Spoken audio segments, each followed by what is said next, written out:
მარტი და სომხეთი. აბა რა ვთქვათ ამ მოლოდინებია? მოლოდინების ცემა პირველ რიგში სასომხეთის ნაკრებს და მის ფეხბურთელებს გულწრფელად და არანაირი ის არ მაქვს პირიქით მე მგონი რომ ძალიან ნორმალური ნაკრებია მართალია არ ყავთ ხო მხითარიანი აღარ ყავთ და მხითარიანი ობიექტურად ძალიან ერთ-ერთი საუკეთესო ნახევარმცველია პოსტსაბსორთა სივრცეში მართლა. კი რა თქმა უნდა. რა ვიცი თან ეგ ისეთი პოზიციაა რომელსაც კიდე სხვა რაღაცეები ჭირდება და თან კარგია ეს. მაგრამ ნუ რა ვიცი მე მგონია რომ ამ ორ თამაში საერთოდ იქნება იმერე რავშვებით მსოფლიოს შესარჩევისთვის ეს სერიოზული რაღაცები გამოჩნდება. ისე კარგია ასეთი თამაშებია ეს რაღაცა რეგიონული დერბები იმიტომ რომ ძველ დროშიც დინამო არარატი ცალკე მოვლენა იყო ხო?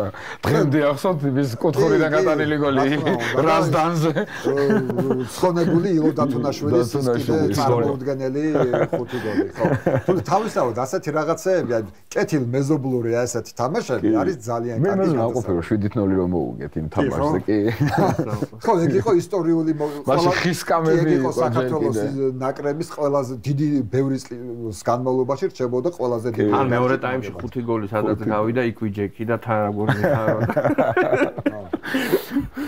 ხო, სანამ ეხლა სულ ახლახანს იმ ტაილანდს კი არა და ტაილანდს მოუგეთ ხო 8-0 იქამდე იგი იყო ყველაზე დიდი რეკორდი. აი ძალიან საინტერესო სანამ თვითონ სომხების იმაზე გადავთ ეხლა გუშინ მქონდა რა სტატია მაგ თემაზე თვითონ სომხებმა ისაუბრეს ასე ვთქვათ შეგუნატრიან ჩვენ რომ საქართველოს ნახე რა კარგი ისენი ყავს როგორ ააწყდა სომხეთში ბევრმა ფეხბურთელმა სომხური ენაც არ იცისო მაგათ ხო ეთნიკურად არგენტინელები ეთნიკური სომხები ყავს ჩამყოლი არგენტინიდან გერმანიიდან და ჩივიან იმაზე რომ საუკეთესოები არ მოდიან იტალიელებს საუკეთესოებსაც ბევრი არგენტინელი საუკეთესოები არ ჩამოდიანო რა და იქაც საუკეთესო სომხები არ ჩამოდიანო ნაკრებშიო და მოკლედ გამოიტირესავით რა თავიანთი ნაკლები აი ეს ამას გაუსვეს ხაზი მანდაც ბევრი პრობლემაა როგორც ხედავ შორი და მე ნამყოფის ვარ იქ ერევანში და იქაც ძალიან ბევრი გავართ არეულდარეულობით რაღაცა ჩვენ მართლა გავასწარით ინფრასტრუქტურულადაც და ბევრი კუთხით გავასწარით და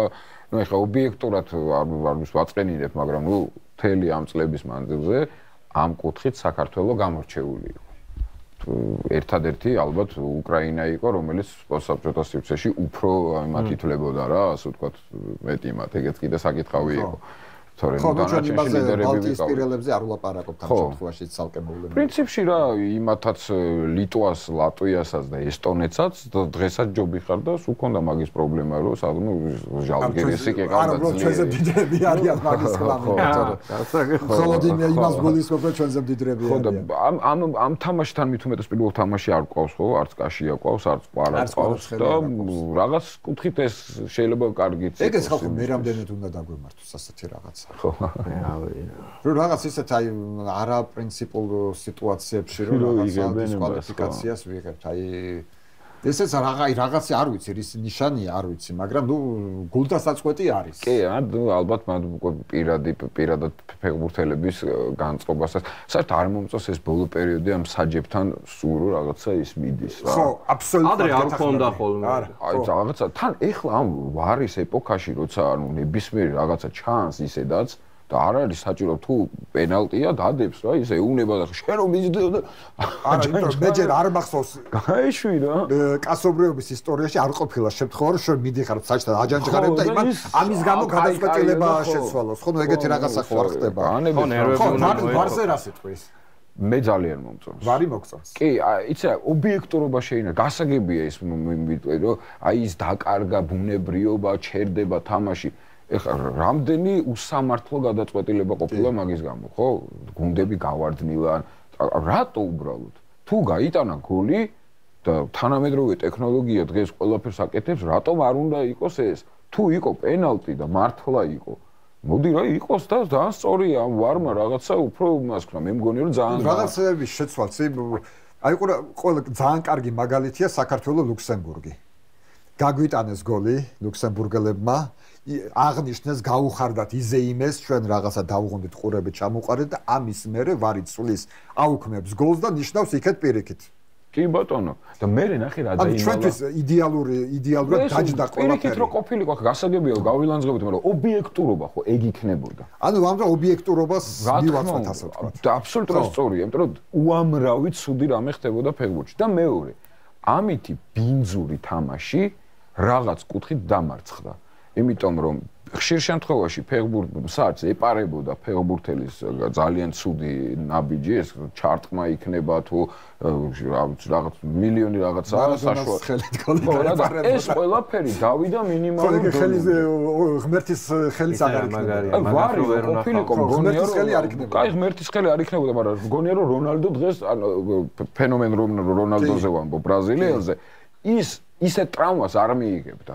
აი მაშინდელ იტალიის ჩემპიონატში ვარი რო ყოფილიყო გოლო ჩვენ გვახსოვს აი უბრალოდ აი ცარიელ ადგილას რო იქცეოდა და ვარდებოდა და მუხლი ამ ვარმა მოკლა ეს ტიპები რა ვინც ბინძურად თამაშობდნენ და ეპარებოდა მსაჯდას დღეს ამის გამო დისკვალიფიკაციას მოგჩემენ ჩანს გადაახოს ტიპი დააბიჯე გაგაგდებს ამან უკვე შენ შეგცვალა უფრო ლოიალური გახდა თამაში უფრო რაღაცაზე აქცენტირებული ამიტომ მგონია ძალიან სწორი რაღაც გააკეთეს რა არ გაამართლა იმ დამატებულმა მსაჯმა იქიდან აქედან არა ჩემი არის ყველაზე დიდი სისულელე იყო იქ ზედმეტი მსაჯი კართან კარისხასთან რომ მსაჯები დაამატეს მე მაგათი ფუნქცია მართლა ეგ გახსოვთ ეგ როდის ეგ ხა არ ვიცი არ მინდა რა გადამოწმება და ის მაგრამ 2000 წელს ლამპარდს რო გოლი გააქვს გერმანიასთან სუფთა გოლი როა სოფლიოზე რო ჩავარდა მაგ დროს იდგა ხო გონი მან იდგა მაგ დროს მაგრამ ტყუილა იდგა ზუსტად მაგასო მე დამატებით გადაუწყვეტია მართლა გულწრფელად ვერ გავიგებ რასაკეთებია არაფერს იდგა ეს ტიპი გაშეშებული ხოლმე და მაინც თავარი მსაჯის იმასეულებოდა ხო გაეკონტროლებინათ მართლა ვერაკონტროლებინათ ხო, იმიტომ კარგი მაგალითი გაიქცენა. ლამპარდის ის როჩა, ეგ ხა როგორ ვერ უნდა დაინახო კარგით რა. უბრალოდ მე არ ვარ ხა დარწმუნებული, არ მახსოვს ზუსტად იმ დროს იდგნენ თუ ეგ იყო 2010 წელი. ხო, ვარი რო ყოფილიყო ეს მახსოვს კიდე ირლანდია რო გამოაგდო საფრანგეთმა შესარჩევში, ანრიმ თუ ანელკამ გაიტანა, აი ძალიან უსამართლო გოლი რო გავიდა რა. და ამის ხარჯზე გავიდნენ. ჯაბა ზუსტად გვეცოდინებოდა ინგლისი გერმანიის ფინალში ის გოლი გავიდა თუ არა, ბახრამოვის გოლი გავიდა. არა, ვარზე არ ვლაპარაკობ 2000 წელს 10 წელს ვარ. არა, მაშინ ვიცი შენ რაზე საპარო თუ იქ არ გამახსოვს. კარის ხას უკან იდგნენ ის მსაჯები, იმის ხაზი, კუთხურის ხაზის გასწვრივი. ისე რაღაც ამბავში ეგ მესი ამოვნა და გეტყვით რატო. მაგრამ ვარზე ვლაპარაკობ, ხო, ვარი რო ყოფილიყო და ეს ამდენი კამერა ზუსტად გვეცოდინებოდა ინგლისი გერმანიის ის საფრანგეთი ირლანდია გაიხსენე, ხო, ის შესარჩევი რო იყო, ხო. მაგ ეგ იყო ზუსტად იმის შემდეგ, რაც ირლანდიამ ჩვენ ჯგუფში ახლა მოგონილი პენალტით რომ მოგიგეს და ხო იქამდე ჩვენ გვაწყენინა. ხო, კი ბატონო. არა მარტო ჩვენთან იქ ბულგარეთთან დაეხმარნენ და მაშინ დიდი ამბავი იყო და ახლა 6 ქულა გვაჩუქესო რა და რა გინდათ როიკინი გამოვიდა და პირდაპირ თქვა რომ საჯებზე ასლაპარაკობ თუ ამ პლეიოფში რომ საჯემა გაგვიყვანესო რა. ხო. და რაღაცნაირად მესი ამონა რა, აი უკარო დაუბრუნდა ტრაკა. ესეთი კითხვა უნდა დაგესვა თან თეატრალური და თან საფეხბურთო. და თეატრებში როგორ არის? აი მაგალითად ფეხბურთში არის რომ ბარსელონიდან რეალში გადასვლა ესეც სუდი რაღაცაა და პირველ ერთი თეატრიდან მეორეში რა ერთი დაციდან მეორეში გადასვლა როგორ არის ხო არა ჩვენთან ესე ტრანსფერები ფაქტიურად არ არის არ არის ხო ტრანსფერი არა ისე ანუ ხანდახან არის რომ შეიძლება სხვაგანაც ითამაშო რა ხო არა ეგ მიწვევი ითამაში არა რაღაც მაგრამ ადრე ხო იყო ისა რა ქვია რომ შენ იყავი აი ამ დასის ამადამ თეატრის იქ ხელფასი იღები და ხო ანუ იქიდან რომ სხვა დასში გადასვლა კი არის ნახე სახელმწიფო თეატრები ხო არის სახელმწიფო თეატრებს ყავს ასე ვთქვათ მუდმივი დას რომელიც ესე არის კერძო თეატრები რომლებიც უბრალოდ ბირთვს ქმნის და ეს არ არის დაუშვათ ესეთი სტაციონარი დას რუსთაველის თეატრიდან გადახვედი მარჯანიშვილის თეატრში ამ დროს რა ხდება ის არის რაღაცა ლუის ფიგუ ხარ თუ არა როგორ არის ხარ ფიგუ არა ბოლომდე ეგრე არა ბოლომდე ფიგუ არა ხარ ეგრე არის თლება განათხოვრებები არის როგორც მაგას ხო საბოლოო ჯამში ფინანსური ნაწილი იწვევს ობიექტურად ხო ესეა და ჩვენთან არ არის ამ ხელაფული ამიტომ დიდად ესე არ გადის ამ იმაში ხარისხში არ არის